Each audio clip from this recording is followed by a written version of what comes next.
great honor to be here today. Thank you to the hosts and the organizers, and it's really an honor to be with all of you women today. So I'm going to make a presentation. I'd like to talk about my role as a teacher educator, and which is about creating future visions, teaching young women in the Middle East. Also working with intuition, which is not really recognized in academia, which is sometimes also a leap of faith, where we have to show vulnerability, make mistakes. It's also rooted in a deep connection with nature, leading by example, sometimes working under the radar, and very much about co-creation. When I say working under the radar, in some places you can't really be a militant feminist. Sometimes it's more about just doing what you do. So thank you. We'll start the presentation. So it's about between the lines. I work on historical fault lines, territorial chasms, bridging disciplines, balancing genders, integrating systems, and co-creating spaces. So I'm very much focused on also borders. This was in 2004 when I started my PhD in the US. Wangari Maathai just was awarded the Peace Prize, the Nobel Peace Prize. It was the first time that the Peace Prize associated peace and environment, and it was a woman. It was a green belt movement with women in Kenya. What's really interesting is it was bottoms up, and it then became policy. As you can see here, she participated in this Atlas of Ecosystems and Human Well-Being. So it's also to show how these bottoms up initiatives can scale up. Now, this reminds me this morning, Lorella, talking about the scars and how we mustn't hide our scars. And I work on borders and conflict, and borders as the scars of history, but how we can transform them, not erase them, but actually how do we make beautiful scars out of these chasms. One example is the Iron Curtain Greenbelt in Germany. This was a bottoms-up initiative where they actually wanted to save the Iron Curtain. They made a cycling and a green band along the German green belt, and it's now expanding to the whole of Europe. So this is a beautiful scar full of endangered species. In Berlin, in the center, where the forces of real estate were very strong, they erased all of the wall, and they had to then put a thin band to say this is where the wall fell, because they didn't work on this opportunity of memory and ecology. This was my project for the Berlin Wall in 1989. I was actually there when the wall fell, and the idea was to make this canal. It was like a negative scar stitched by all these bridges with ecological, memorial and social functions. I made a model out of newspaper because it was also a little bit critical of how the reunification took place, and it was really based on the Deutschmark and not so much on ideology. And here you can see this scar stitched together. I also put this into music with border meetings. Here you can see the model being used for the cover of the CD. So this was putting in, all the philosophical text and all the work on borders into a musical form with some musicians from jazz. This was in Pakistan. At the time, Pakistan was seen as the axis of evil, and we went there to play with some Swiss jazz alphorns, and we did a project with Qawwali musicians there, and we actually performed in a Sufi shrine. So it was also showing this spiritual, not just the extremism. So this is a project of, this is the landscape in Cyprus, the buffer zone, and it's this idea of transforming the buffer zone, and this transformation is a process of reconciliation, how we create the military buffer, transform it into a landscape of memory. Here there are some examples of organic farming, ecotourism, what kind of functions we can insert into this buffer zone, and this is of course a co-creation with the people on both sides of the border. This was also working on the riparian corridors. I visited the UN thanks to the Harvard Program on Conflict Research. At the time, it was Michael Muller who was there, who then became head of the UN in Geneva. Through him, I was able to visit the buffer zone, and I brought this idea, which I learned from other buffer zones, that there were actually endangered species in the buffer zone because there's no more development. And following this, they actually did a study of biodiversity with scientists from North and South Cyprus coming together to study the biodiversity in the buffer zone. It's also about transforming these military infrastructures into ecological infrastructures. Here you can see the observation post for, watching out for people. And then we're creating, thank you so much, observatories to watch wildlife. So how we can actually keep the memory but transform the infrastructure. And this with my students, we were actually redesigning these abandoned copper mines. The copper mines are linked to also Venus and Aphrodite. And it's also about transforming transforming these landscapes into cultural landscapes and ecological landscapes for the future. So Venus was, Cyprus is a birthplace of Venus, but you only saw these huge statues of Ataturk and Makarios, very nationalistic. So this was a bit of a provocation on my side, was saying, well, why couldn't we have, more statues of Venus in the public spaces, and balancing more this representation. So now we're coming to Qatar. And also my connection with nature. I started this work of conserving the hawksbill turtles, which nest in Qatar, and they're one of the most endangered species of turtles. There's 7 species. And they nest in Qatar. So I started to work on this with my students, even if, the professor didn't understand why I was working on turtles. It's got nothing to do with architecture and urbanism. But this was for National Day. We created an event with public art in the university, and to raise awareness about the turtles. The students designed this beautiful calligraphy. It's actually an Arabic calligraphy for the turtle. We did events with children in the central area in the city for the National Day. So it was also about communicating about these turtles, but also designing pavilions of, to raise turtle awareness. So there was obviously the design aspect, but also the communication aspect and the impact on society. With my master's students, we actually designed a master plan for this eco beach, the turtle beach, where the turtles nest, because in fact these beaches are really eroded and they need to be really well designed and well planned. So that was work we did at the level of the master's students, so really the large and smaller scale. And this was between Qatar and Bahrain, where there was a sort of a border conflict. And we proposed this transboundary protected area where we have a lot of these endangered species, dolphins, dugongs, and hawksbill turtles. So we've actually designed this project with the students. And it was also about really informing the community. So the journalists were interested in this. And so it was also really important that this work was also informing the community at large about hawksbill turtles and the importance of conserving them.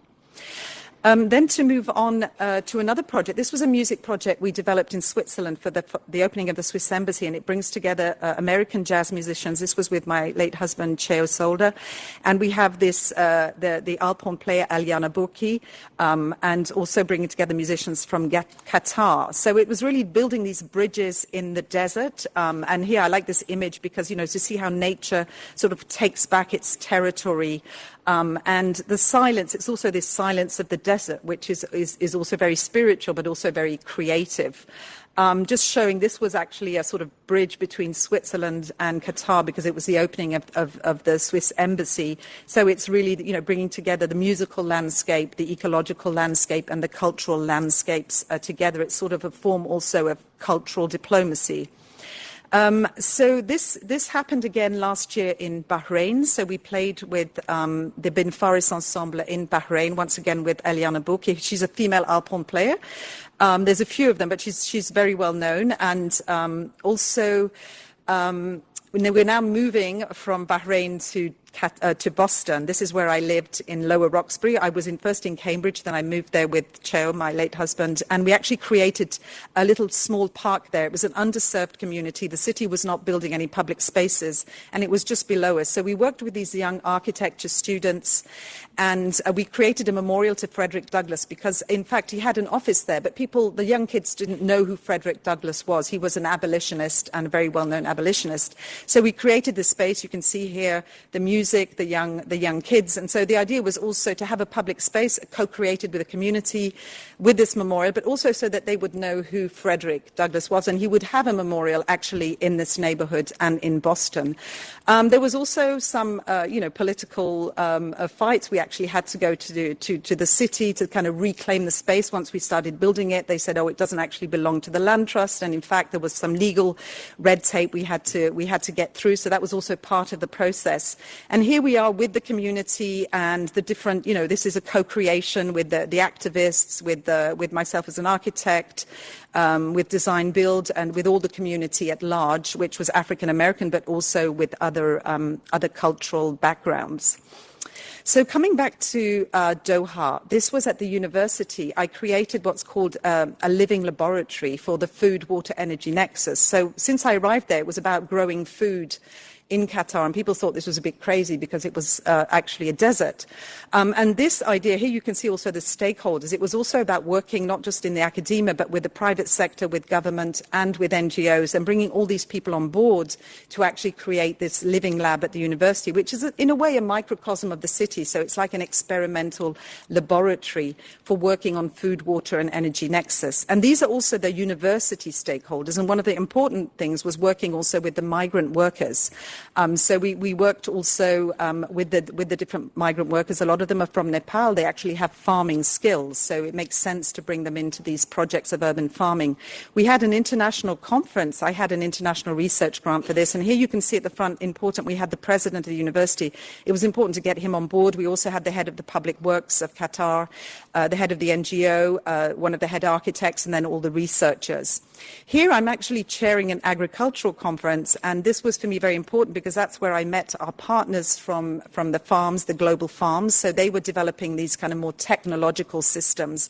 And my idea was how to bring the technological systems of growing food, using water and energy efficiently, with the more traditional, which is a sort of permaculture approach. So we worked also with Turba Farms, which is about the same scale as the university. The idea is bringing the farm to the university. Instead of having this decorative landscape, to have these functional landscapes. And the owner of Turba Farms is a very young Qatari who is specialized in permaculture. So he uses traditional systems and also new technologies. So here you can see this is just a plan of how we were working together with the farmers, with the students, with the researchers, with the engineers, and we were trying to kind of redesign, the idea of a food forest, having these biodiversity areas. We even had an urban water machine with algae, with the microalgae.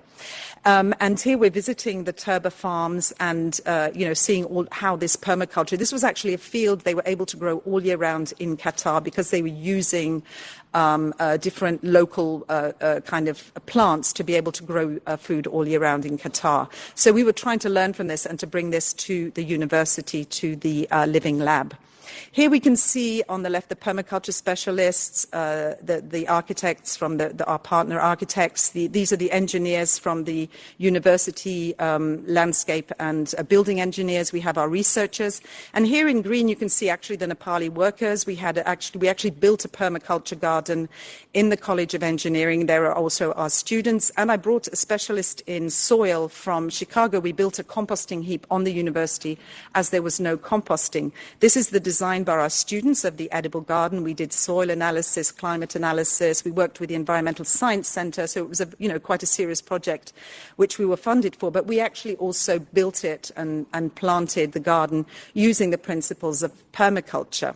Of course, what's important in food, water, energy is not to forget the biodiversity. We know that's really important. So there was also, biodiversity was also always integrated into all the different projects. So here we have on the university this biodiversity hotspot with also a wetland where we can actually filter and clean water. So I'm going to finish with a project that I'm working on with the Women's Federation for World Peace International. And it's called the Korea DMZ Peace Incubator. The idea is to create a space for women in the Korean demilitarized zone, bringing women from North and South Korea, but of course also women all around the world working on peace. So this is, it's a bit like the Cyprus buffer zone, of course, very, very different, but it's the idea of this buffer zone, which has been sort of basically untouched for 50, 60 years. So how nature's kind of taken over. So the idea is how do we kind of regenerate this? Now the women, there's been movements in Korea and internationally, and with Women's Federation for World Peace, actually some women from North and South Korea have met on previous occasions. So there is a precedent. It's also based on the biodiversity, the cranes. These are also endangered species that nest in the DMZ. They're also sacred and related also to shamanism. Shamanism also predates the division of Korea. So it's also something to ground this work on, is to go sort of back, before the division. And the shamanism also includes women. There's also a very strong Korean shamanism with women. And we still have these harvest festivals that are celebrated in North and South Korea. So these harvest and shamanic festivals actually bring them also together. We're looking for these elements that bring them together. I greatly admire Micheline Calmy-Ray. She was one of our former presidents because she actually crossed from north to south, and she always talks about active neutrality. She's somebody who's been very active in creating connections with countries and having an active neutrality. Some of the things that we propose is, for example, activities, businesses, Korean cosmetics using traditional plants, because Korean cosmetics are very well known worldwide. So these are some ideas we've been discussing with different people.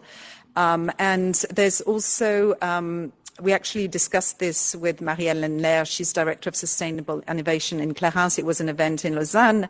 So we try to sort of put forward ideas that could bring women from North and South Korea together and then create these spaces. Obviously, it also includes arts, music, and dance. There's already been some experiences of, co-creations between North and South, and also obviously bringing in international also actors. Obviously, it's very important to create social spaces and also create incubators for small businesses. So the idea is, what would we program in this type of a space in the DMZ?